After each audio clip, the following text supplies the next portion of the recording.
Dai.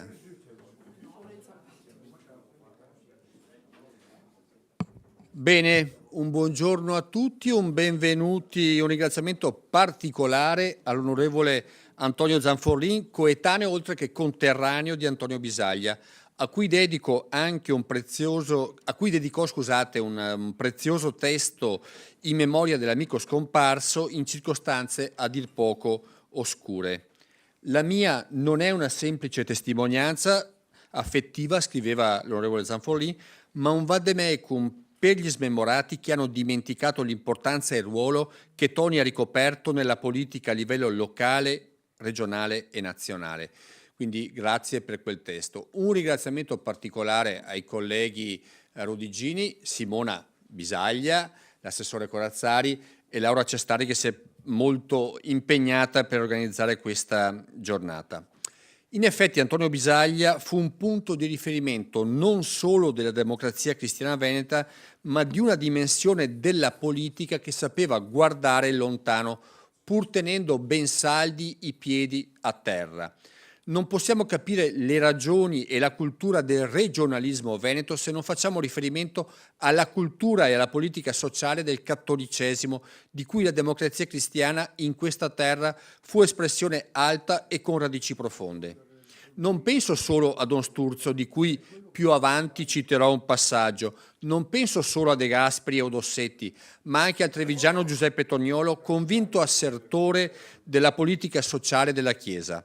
Nel 1921 Venezia ospitò il congresso del Partito Popolare Italiano, congresso in cui Don Sturzo, dopo aver più volte ribadito la necessità dell'autonomia degli enti locali e delle regioni, spiegò bene che l'autonomismo non significa di certo mettere a repentaglio l'unità nazionale, sottolineando come, cito testualmente, per noi il movimento regionalista, disse allora Sturzo, non ha peraltro carattere di semplice base di circoscrizione territoriale, ma per un migliore assetto degli organi statali decentrati alla periferia.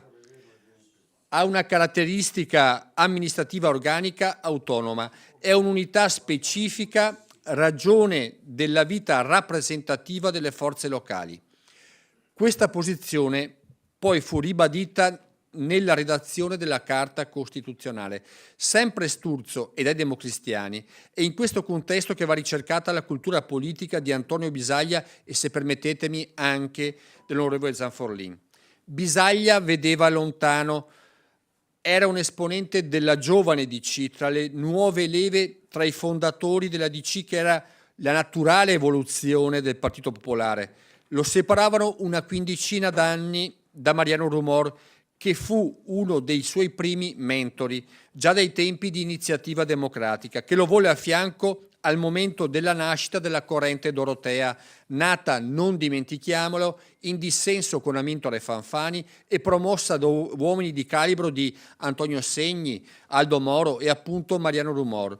Non da ultimo ricordo che Bisaglia si ritrovò a coprire il ruolo di ministro per circa 8 anni, dal 1972 al 1980, cioè si ritrovò ai vertici istituzionali proprio sotto l'attacco del terrorismo eversivo, in anni in cui fare politica significava mettere a rischio la propria vita, come accadde ad Aldo Moro, rapito e assassinato dalle BR. Non tutti oggi ricordano che proprio Aldo Moro, presidente della DC, si rifiutò pochi giorni prima del suo rapimento di sostituire i ministri Bisaglia e Carlo Donat-Cattin, i più rigidi nell'opporsi al coinvolgimento del PC nella maggioranza, per sostituirli con altri esponenti politici più graditi a Berlinguer. In quell'occasione Moro disse che la DC sarebbe finita se avesse accettato di farsi selezionare la classe dirigente dagli altri. In quel periodo non c'era solo l'estremismo sovversivo, degli opposti estremismi.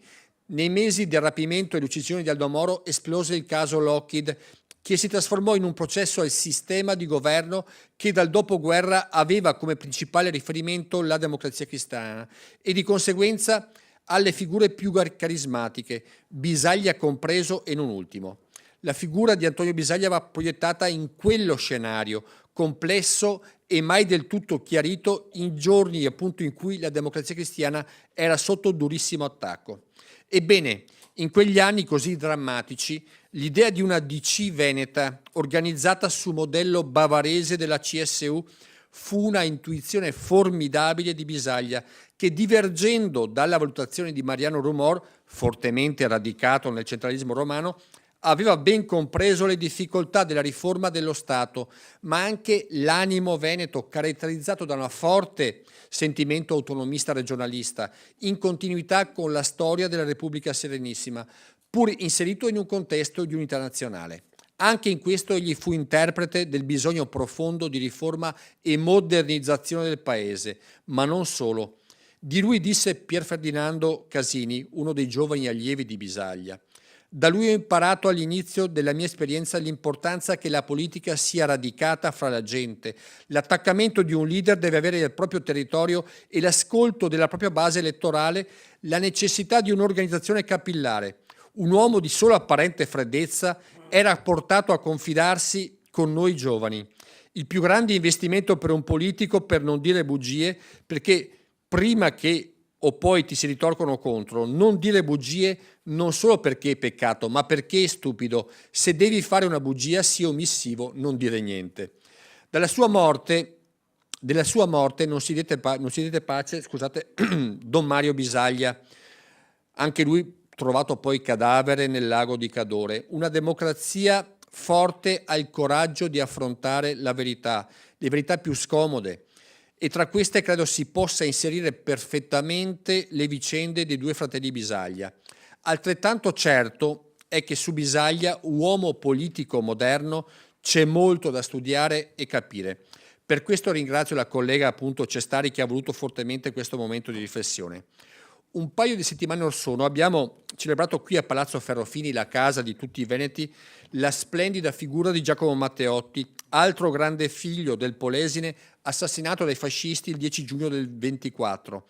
Anche Bisaglia fu interprete di bisogni profondi e della volontà di riscatto del suo Polesine.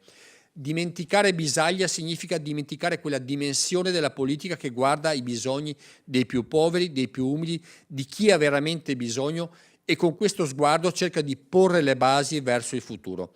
Non voglio tediarvi oltre, vi ringrazio per la pazienza, ringrazio anche le tante persone arrivate qui oggi, un particolare saluto a Renzo Marangon che mi ha visto con lui collaborare qualche anno nella sala del Consiglio regionale. Adesso diamo sicuramente spazio a chi ha molti più argomenti del sottoscritto, quindi cedo la parola a Laura Cestari che condurrà Antonio Zanforlin in questo ricordo oggi di Antonio Bisaglia. Prego. Grazie, grazie Presidente. Grazie. Lo fai dall'aula? Devo chiamare prima Cristiano. Okay. Buongiorno a tutti. Mi associo ovviamente ai ringraziamenti del nostro Presidente Ciambetti. È bello vedere una sala tanto gremita, significa insomma che il ricordo era assolutamente necessario. Ringrazio soprattutto i miei colleghi polesani che hanno voluto essere qui con noi e chiamerei infatti per un saluto veloce perché abbiamo solo mezz'ora di tempo in tutto, l'assessore Cristiano Corazzari. Grazie.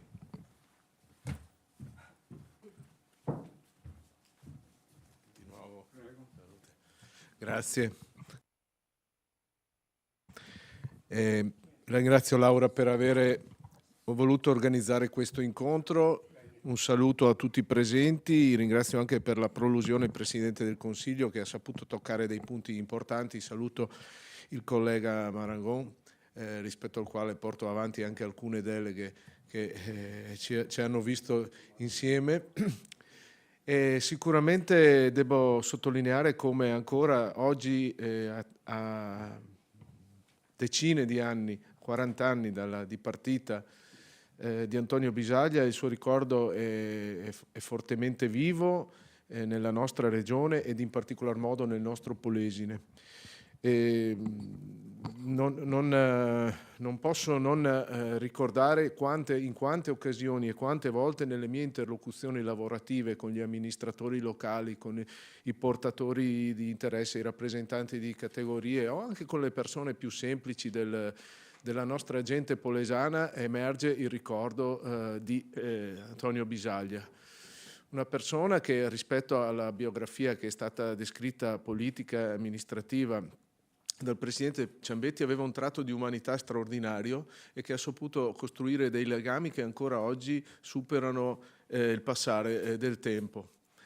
Una particolare gratitudine vi è da parte della provincia polesana della Polesine, anche perché ha saputo riscattare in qualche modo quella che è una terra che subiva una situazione economica e sociale molto pesante a seguito soprattutto dell'alluvione del 1951, ed ha saputo inserirla in un contesto tanto regionale quanto nazionale, dotandola di opportunità di lavoro, di sviluppo e lavorando sempre affinché fosse dotata anche delle infrastrutture necessarie. Oggi occorre, secondo me, su questa scorta, da polesani e da rappresentanti delle istituzioni polesane, quindi parlo anche per i miei colleghi consiglieri, continuare questo lavoro e continuare a fare sindacato di un territorio che rappresenta pur sempre una grande opportunità per tutto il sistema della regione del Veneto. Devo anche dire che la sconfitta, tra virgolette, politica di Antonio Bisaglia, che si è concretizzata con la sua dipartita fisica, ma anche con il mancato accoglimento delle sue tesi politiche autonomistiche rispetto all'organizzazione della democrazia cristiana e della politica della nostra regione, furono anche uno dei motivi a fronte dei quali è sorto fortemente un movimento autonomista che ha trovato spazio poi nel partito di cui facciamo parte come consiglieri polesani, ovvero nella Lega.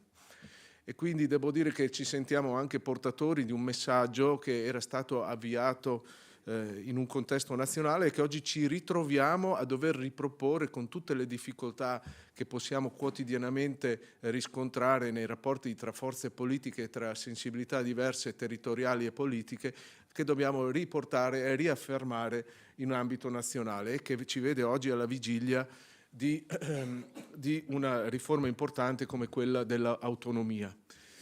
Sottolineo come con il referendum sull'autonomia si può avere in qualche modo la regione del Veneto, il popolo veneto può in qualche modo aver risarcito questo mancato accoglimento, questa mancata condivisione delle idee di Bisaglia attraverso la propria voce espressa nella più alta forma di democrazia diretta che è il referendum. Ecco, con queste parole io naturalmente assumo, oltre che nella commemorazione, anche in quello che è l'impegno quotidiano che noi svolgiamo, appunto l'impegno a portare avanti ogni attività, ogni lavoro ed ogni energia affinché queste idee continuino a vivere attraverso il lavoro di chi amministra oggi e di chi amministrerà domani. Grazie.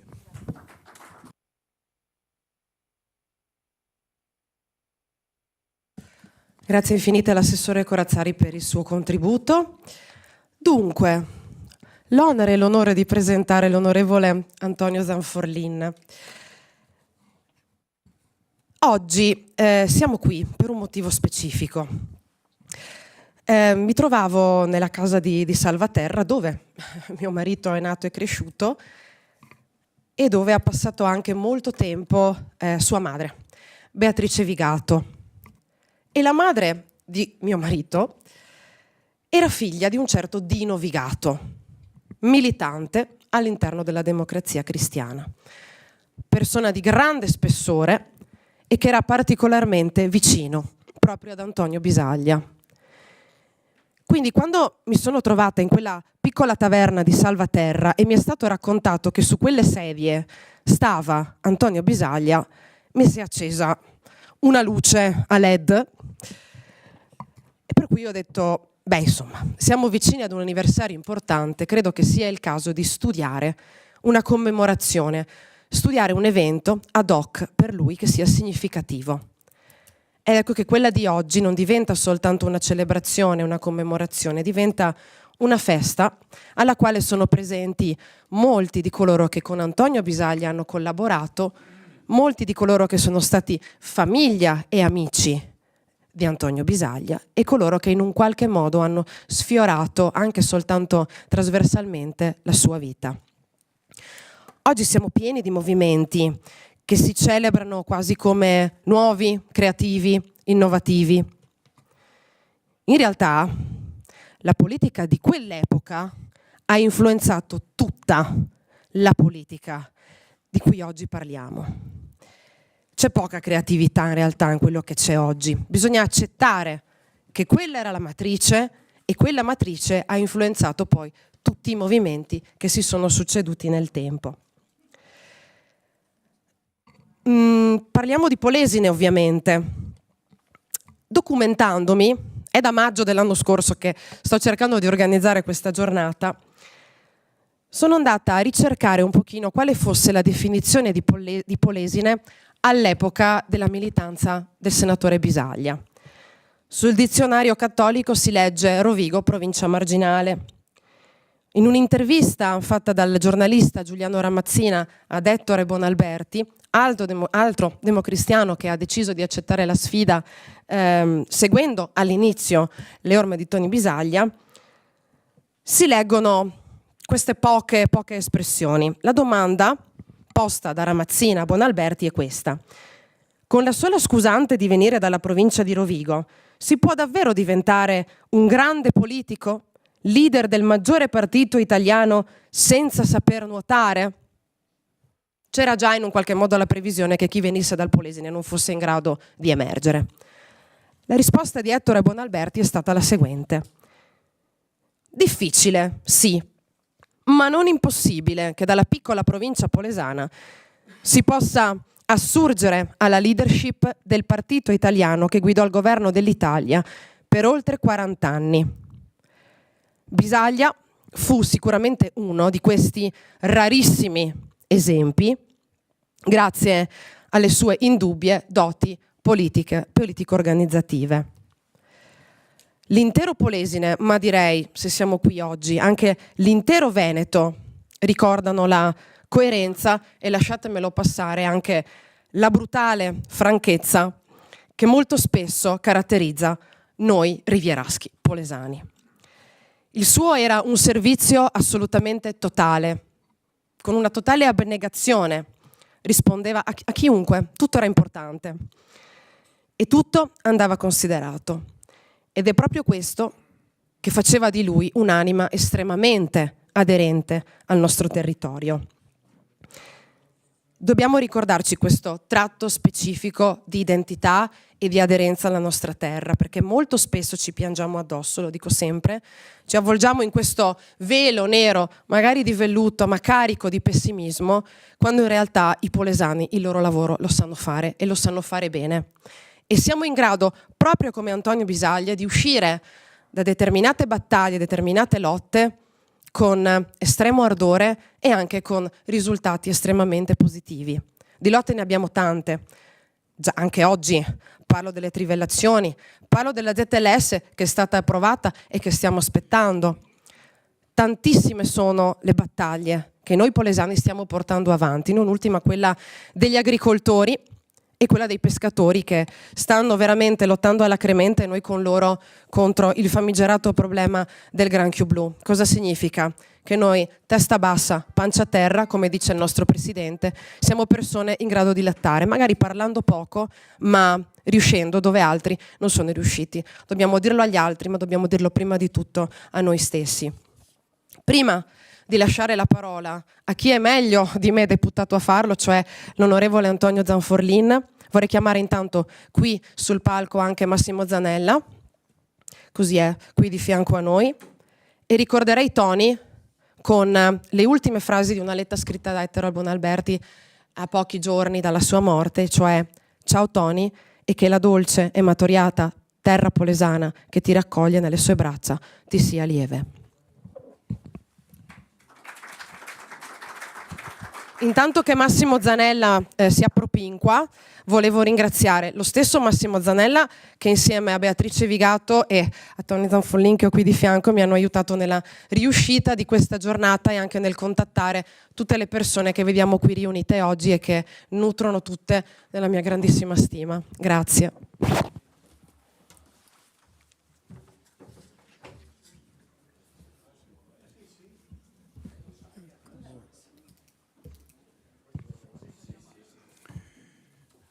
Onorevole Presidente, signori consiglieri, buongiorno. Dicono le cronache che appena finita la guerra, nelle file dei cattolici, un gruppo di giovani si muoveva. Tra costoro spiccava Toni Bisaglia, che si batteva nelle aule scolastiche e per le strade, credendo nella democrazia, nei valori sociali espressi dalla Chiesa, nell'alleanza atlantica, nel sogno europeo. Dai modi spicci, semplici, nel tratto immediato, nelle relazioni, possedeva una dialettica essenziale, coinvolgente, severa di richiami retorici. Il tono della voce era basso, quasi confidenziale. Aveva 14 anni. Nel prendere la parola in questa prestigiosa sede istituzionale, devo un grande grazie alla consigliera regionale Laura Cestari, che si è fatta carico di promuovere questa importante iniziativa per assicurare un degno ricordo del senatore Antonio Bisaglia, in modo che non si dimentichi la sua vita coraggiosa, ispirata alla testimonianza operosa della politica sociale ed economica della nostra terra. La morte di Toni è avvenuta nel primo pomeriggio di domenica 24 giugno 1984 nelle acque tra Santa Margherita Ligure e Lavagna, praticamente davanti a Portofino, colse tutti di sorpresa e provocò in me un forte senso di vuoto, come se una parte di me si fosse strappata per poi dissolversi. L'amicizia che ci legava, che risaliva ad una quotidiana frequentazione giovanile, fu per me un carburante insostituibile, assieme alla grande ammirazione che nutrivo per lui, l'amico di sempre. Oggi avrebbe 94 anni. In questo ricordo ancora vivo di Toni unisco quello degli amici scomparsi, l'onorevole Amedeo Zampieri, Carlo Pellegrini, Antonio Zordan ed il fratello di Toni, l'indimenticabile Don Mario Bisaglia. Sono state persone a me molto care, legate in vita dallo stesso impegno politico che hanno portato avanti con intelligenza e fede. La nostra provincia è una terra di forte tradizione politica. Le strade che percorriamo quotidianamente hanno visto passare Alberto Mario e la moglie Jessica, Umberto Merlin, Giacomo Matteotti, Nicola Badaloni, Aldo Finzi, trucidato dai nazisti a Roma nelle fosse ardeatine. Gino Finzi, Monsignor Giacomo Sichirollo e Antonio Bisaglia. Questi sono, a mio avviso, i grandi personaggi che hanno animato politicamente e culturalmente non solo il Polesine, ma il nostro paese. Oggi purtroppo è tutto più grigio e la memoria sembra non essere più un valore, la radice del nostro albero della vita. Quindi per me è un grande onore, vorrei dire un dovere, poter ricordare in questa sede l'amico Toni, indiscusso protagonista, coraggioso ed innovatore, imposto all'attenzione dell'Italia a cominciare dalla seconda metà degli anni 50 del secolo scorso. Al partito sono andato da solo nel settembre del 45, ricordando orgoglioso che per lui la democrazia cristiana era l'avvenire, era tutto.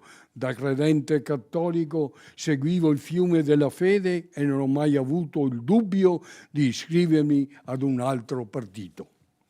Come tutti i ragazzi di allora, anche Toni aveva frequentato le elementari alla scuola Balilla di Rovigo, in Viale Marconi, e contemporaneamente l'oratorio della parrocchia dei Santi Francesco e Giustina.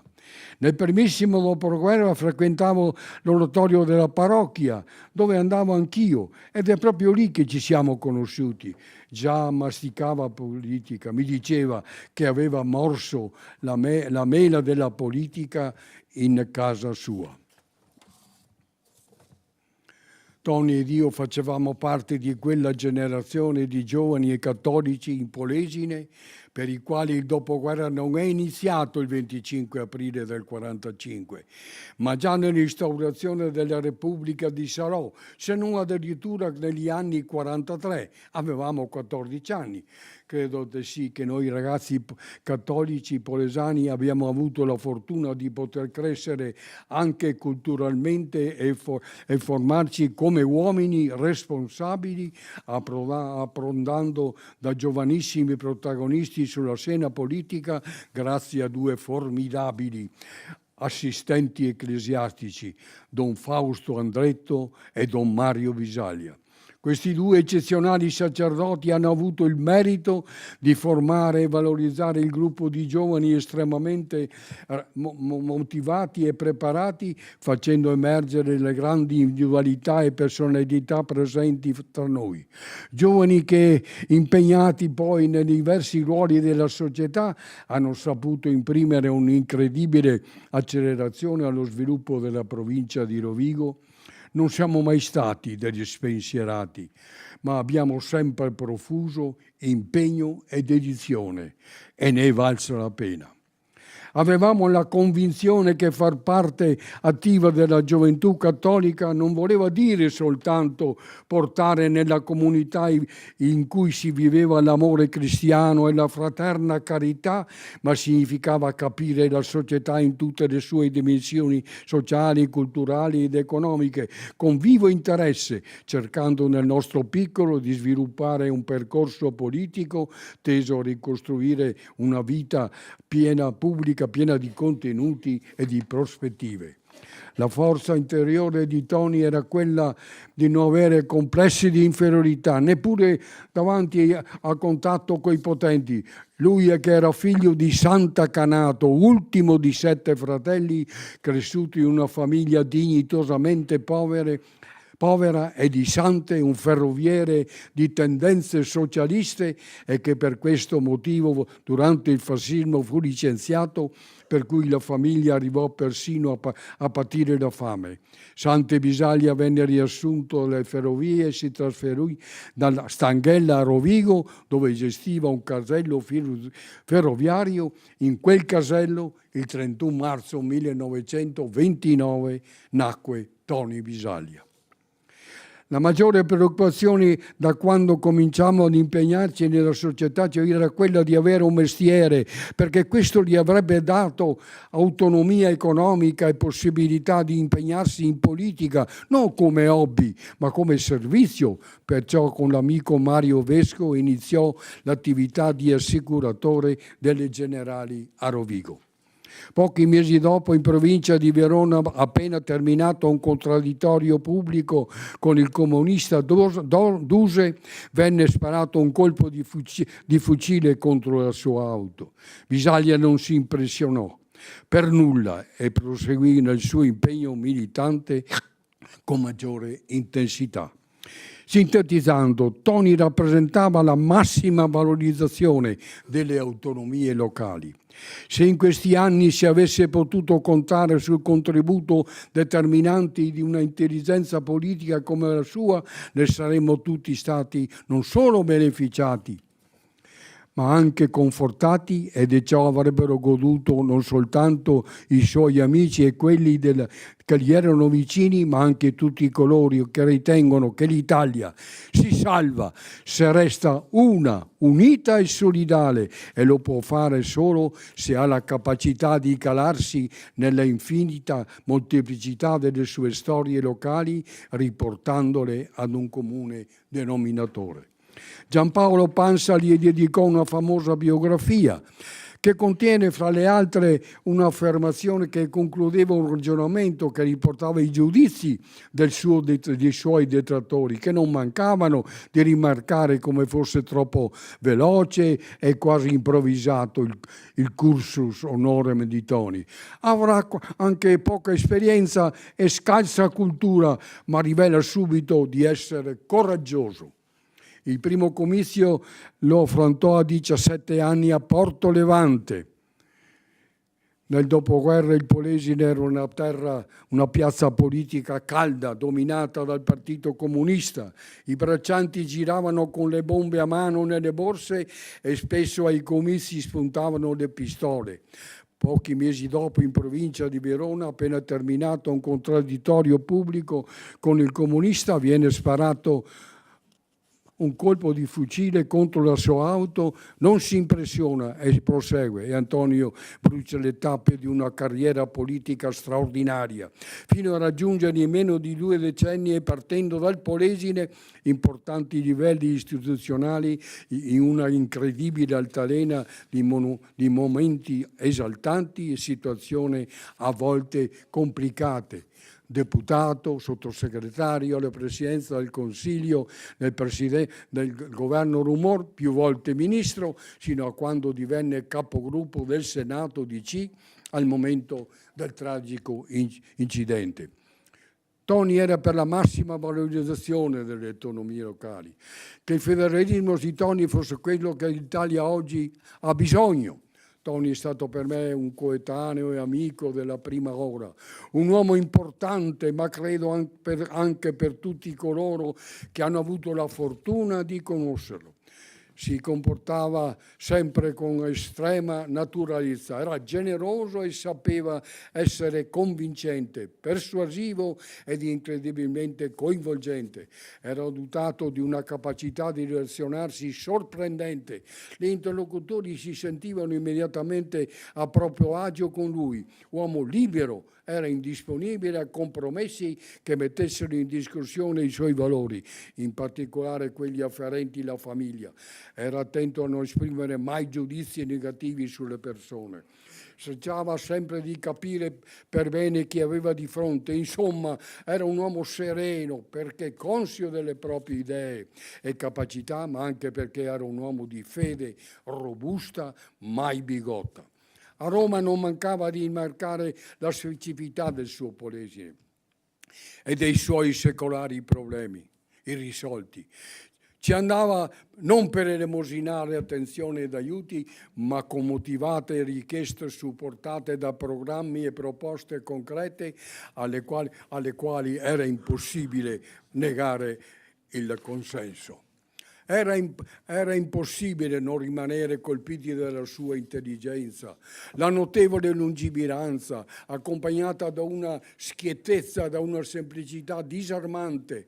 Con lui non c'era bisogno di sottoscrivere documenti, bastava la parola. Quando accettò l'incarico di ministro dell'agricoltura il 14 marzo del 74, lo fece con piena coscienza e ci confidò di aver accettato perché il Polesine, il suo Polesine, era una provincia a vocazione agricola, aveva 45 anni appena compiuti ed era il più giovane ministro della Repubblica. Anche sotto l'aspetto fisico aveva un modo di proporsi quasi solenne, non passava certamente inosservato e quando partecipava a delle riunioni o degli incontri a tema non faceva mancare il suo proficuo contributo. Come parlamentare e come ministro ha scritto pagine importanti e dimenticabili sul nostro territorio e non solo, ma anche sul Veneto e sull'intero nord-est che guarda alla Mitteleuropa. Ricordo che nella primavera del 67 organizzò a Milano l'Astrolabio per una riconciliazione politica tra le DC e gli imprenditori. Fu lui ad aprire il convegno, che ebbe una risonanza nazionale di assoluto rilievo. In quella sede dichiara che la DC deve trovarsi in modo moderno e in linea con i tempi per dialogare con tutte le espressioni della società e delle sue articolazioni, funzioni. Di qui l'importanza di inaugurare dei veri e propri laboratori dove aprire dibattiti ed approfondimenti sui problemi della società in modo del tutto trasparente ed obiettivo. Pansa nel suo libro dedica a Toni non manca di l'acume che in questa occasione Bisaglia dimostrò di possedere. Divenne amico di tutti, partecipe dei loro problemi, al punto da trovarsi quasi sempre di modo di essere presenti nei momenti importanti, sia che fosse per festeggiare o gioire che per condividere il dolore. Questo metodo di vivere e proporsi fu dagli adoratori definito metodo di vita doroteo. Solo più tardi quegli stessi che lo avevano criticato furono costretti a prendere atto della qualità del suo modo di fare, ancora più sorpreso nel constatare come era capace di anticipare i tempi e di avere la visione, come si suol dire. Era importante conoscere i pensieri degli amici, anche se non so se era lui che interpretava le loro idee o erano loro che si erano convinti della valutazione di Toni. La sua esperienza all'agricoltura fu contrassegnata da un episodio che rimbalzò su tutti i giornali. Constatò che da diversi panifici in allarme doveva risolvere in velocità il problema di procurare la farina per panificare e lo fece coinvolgendo anche la comunità europea. La CE accoglie la richiesta, disponendo di inviare in Italia 200.000 tonnellate di grano tenero col vincolo che sia usato soltanto per alimentare la popolazione. Una sua parabola romana inizia con una campagna elettorale del 63. Toni è 34 anni e cerca subito di tagliargli la strada con velenose lettere anonime che contengono pesanti insinuazioni sul sospetto di una sua passione per il gioco d'azzardo, per le sue amicizie, non solo femminili, alla vile accusa di comprare le preferenze, ma erano falsità dimostrate che tendevano a screditarlo. Toni fu eletto deputato con più di 35.000 preferenze. A questo punto inizia la scalata partendo da una convinzione più volte espressa in sede congressuali. Un partito democratico come la DC deve tenere a rappresentare gli interessi delle forze produttive del Paese e di influenti motivi, gruppi culturali e di opinione. Sono passati gli anni delle frequentazioni con i costruttori Grassetto, con la famiglia Grosoli, il più importante commerciante di carni in Italia, con l'avvocato padovano Bruno Sacomani, manager del consorzio Betanier del Polesine, con l'uomo Montedison e per Venezia Mario Valeri Manera, che lì a poco scalerà i vertici della Confindustria e della Banca Cattolica del Veneto e regala alla sua città un tocco di alta qualità come il premio Campiello. Sempre in questo periodo inizia il suo rapporto di amicizia con il famoso petroliere Attilio Mario Monti. Come fu possibile tutto questo? Toni ed io abbiamo avuto il piacere di conoscere l'onorevole professor Mariano Rumora Noreo il 29 marzo del 1953, quando come sottosegretario all'agricoltura venne a consegnare a 72 coltivatori i certificati di proprietà di terreni incolti espropriati ai grandi latifondisti assenteisti in applicazione della legge stralcio agraria 841 del 50. Noi eravamo molto interessati al problema perché avevamo letto e meditato molto su quello che aveva scritto Don Primo Mazzolari sulle condizioni subumane di chi abitava nel delta del Po. In quella storica e indimenticabile occasione scoprimmo il politico cattolico con una incredibile forza d'animo come voleva Don Primo Mazzolari, oggi santo. Da allora ad ogni tornata elettorale ci impegnammo al massimo per assicurare a Mariano i voti dei polesani. Romore aveva una grande sensibilità politica ed un incredibile fiuto che lo hanno proiettato ai più livelli istituzionali del nostro paese. Con Mariano è stata una grande amicizia e con lui ho condiviso molte battaglie politiche. Per noi è stato un grande uomo, un grande maestro, un politico che ancora oggi è annoverato tra le grandi personalità espresse dal dopoguerra in Italia e a livello internazionale. Mi piace ricordare che Romore non lasciò né ricchezze né proprietà, un particolare non trascurabile, ma assai significativo, soprattutto oggi. Ma Bisaglia e Romore ebbero anche visioni divergenti nel ruolo della DC sulla scena politica. A tale proposito il giornalista Michelangelo Bellinetti scrisse un articolo che fece storia e che fu pubblicato, scusate, vado acqua, che fu pubblicato sul giornale di Vicenza il 19 giugno dell'88. Era un'intervista molto bella e a tutto campo, che riguardava i momenti difficili della politica alla fine degli anni '80, che aveva una particolare, dedicava tutta la sua ultima parte a Tonio Bisaglia. Voglio riportarne una parte testuale. Il mio rapporto con Tonio Bisaglia è stato un rapporto di viva amicizia e di stretta collaborazione. Egli era più giovane di me ed io ebbe quindi la possibilità di crescerlo, se così si può dire, alla politica. Aveva forte intelligenza, capacità comunicativa, grandi doti di realizzatore. Ci fu un periodo durante il quale le nostre strade si divisero, non furono la concezione politica di fondo che ci separavano. Probabilmente ad un certo punto abbiamo avuto una visione diversa del modo di essere del partito. Ma ciò non incise nella nostra personale amicizia. Il suo impegno per il Veneto era pari al suo grande attaccamento alla nostra terra e alla nostra gente. E fu questo il vincolo durevole della nostra solidarietà. Il nostro impegno è stato quello di portare avanti lo sviluppo della regione, così da farne un punto di riferimento in modo esemplare, di conciliare una robusta avanzata economica con un solido e giusto ordine civile e sociale. Un processo di avanzamento generale, cioè che non andasse ad intaccare i valori di fondo della nostra civiltà e ne mostrasse invece la permanente validità. Ma infatti fermo come linea politica sul centralismo di Roma. Toni invece pensava ad un partito strutturato regionalmente, strettamente incardinato nel tessuto sociale veneto come per tutte le altre regioni, così da far giungere direttamente al centro le idee e le proposte della periferia del paese reale.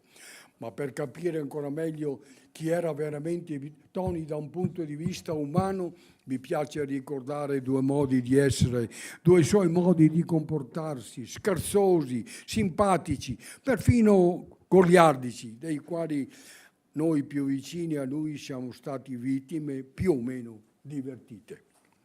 Quando si parla in pubblico bisogna avere presenti alcune regole comportamentali, come attenzione ai contenuti, avere il modo di proporre e proporsi in maniera convincente, parlare per un tempo sufficiente ma mai troppo lungo e così via.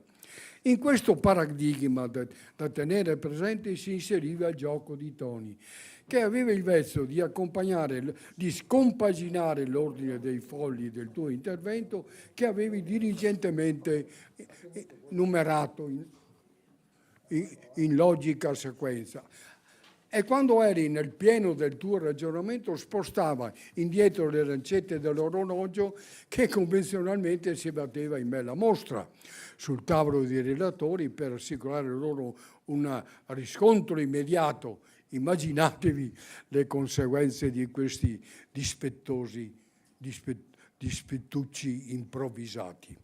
Un'altra consuetudine era quello di concludere alcuni importanti momenti istituzionali, convegni o congressi del partito scambiando 4 ciacole in pochissimi amici nella sua casa di Rovigo, sempre molto ospitale, sorseggiando un bicchierino di grappa di uva fatta apposta da Tony Bisaglia per i suoi amici. Grappa che poi diligentemente faceva pervenire a Natale alle persone allo vicini, compreso l'onorevole Andreotti. Un capitolo importante, anche se purtroppo assai breve, della sua vita privata riguarda il suo matrimonio con Romilda Bollati di Saint-Pierre. La signora Romilda vedova aveva una grande azienda in Polesine, alla quale la famiglia accedeva per comodità spesso in elicottero. Questa azienda aveva dei problemi da risolvere, quindi si risolsero a Tony per un aiuto sicuro. Poiché da cosa viene cosa, Tony prese talmente a cuore il problema che si innamorò della signora, con la quale si sposò a Venezia nella chiesa della Madonna dell'Orto il 22 dicembre dell'82. Naturalmente celebrante fu il fratello Don Mario, la cerimonia fu privatissima, i presenti furono 5 in tutto e al pranzo che seguì erano sedute al tavolo 10 persone. Il viaggio li portò in Kenya e il settimanale Oggi dedicò alla coppia un notevole spazio corredato di belle foto della coppia. Tony, come rumore, non si arricchì con la politica e io sono in grado di testimoniarlo personalmente, così come i suoi nipoti Mario e Teresa Testa, che vedo qui e saluto. Quando in 24 giorni morì nel mare a 55 anni, in circostanze drammatiche, sono state scritte troppe verità, così come troppo in fretta si è chiuso ma chiarita vicenda e si procedette ad una assai frettolosa tumulazione, evitando perfino di fare l'autopsia, che in un frangente come quello sarebbe dovuta per legge. Gianni Agnelli, che era in Spagna con amici, appena venne a conoscenza della morte di Tony, ad alta voce proruppe in questa chi l'ha ucciso? Tony una morte violenta l'aveva pronosticata più volte, sia con me che con altri fidatissimi. Era un uomo di tutto di un pezzo, non prendeva ordini da nessuno, un uomo scomodo per certi aspetti, e questo a qualcuno poteva dare molto fastidio. I funerali di Stato di Antonio Bisaglia furono celebrati a Roma nella chiesa del Gesù alle 8:30 di martedì 26 giugno, presente all'ufficio funebre il cardinale vicario di Roma Ugo Poletti. C'è la classe politica italiana con rappresentanti delle massime istituzioni, il presidente Pertini, Cirico De Mita, il presidente Piccoli, il vecchio amico e maestro Mariano Rumorra, Nando Forlani, Francesco Cossiga e l'ex presidente Giovanni Lioni. Erano presenti anche i comunisti Nilla Iotti, la regina e Giorgio Napoletano, il liberale Valerio Zanone e Gianni Agnelli, Gabetti e tanti imprenditori di primo piano, nonché gli esponenti della borghesia piemontese. Gli uomini giusti, ammonisce il cardinale Polete dall'altare, ci lasciano una importante eredità fatta di vita vissuta e di testimonianza e di grandi ideali, e Antonio era un uomo giusto, forte e piena di tenerezza. Appena fuori dalla chiesa, Flaminio Piccoli ne traccia un commosso ricordo.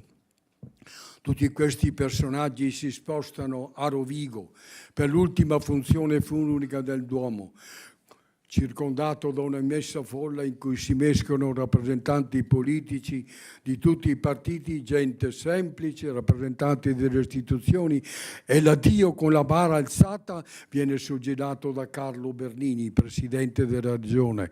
Ricorda commosso che un uomo nato qui da famiglia povera è sempre rimasto con il cuore e il pensiero a Rovigo. Auspico e sollecito che in questo 40° anniversario della morte di Toni le poste italiane abbiano ad emettere un francobollo commemorativo di Antonio Bisaglia. Voglio riservare un'ultima notazione finale ad un fatto certamente non secondario. Le Brigate Rosse avevano individuato anche Toni come battagliero bersaglio politico da colpire con un attentato, infatti fu trovato un dossier su di lui. Credo che Toni sia stato un politico di altissimo livello e che a lui dobbiamo ancora molta gratitudine. Per questo ringrazio di cuore per l'opportunità che è stata data di poter parlare di uno dei figli migliori della nostra terra, di un uomo carismatico al quale il Polesine, il Veneto e il Paese devono ancora più quest'anno, che coincide con i 100 anni del criminale barbaro assassinio di un grande polesano, Giacomo Matteotti, l'uomo simbolo che pagò con la vita il suo antifascismo. Grazie e ancora.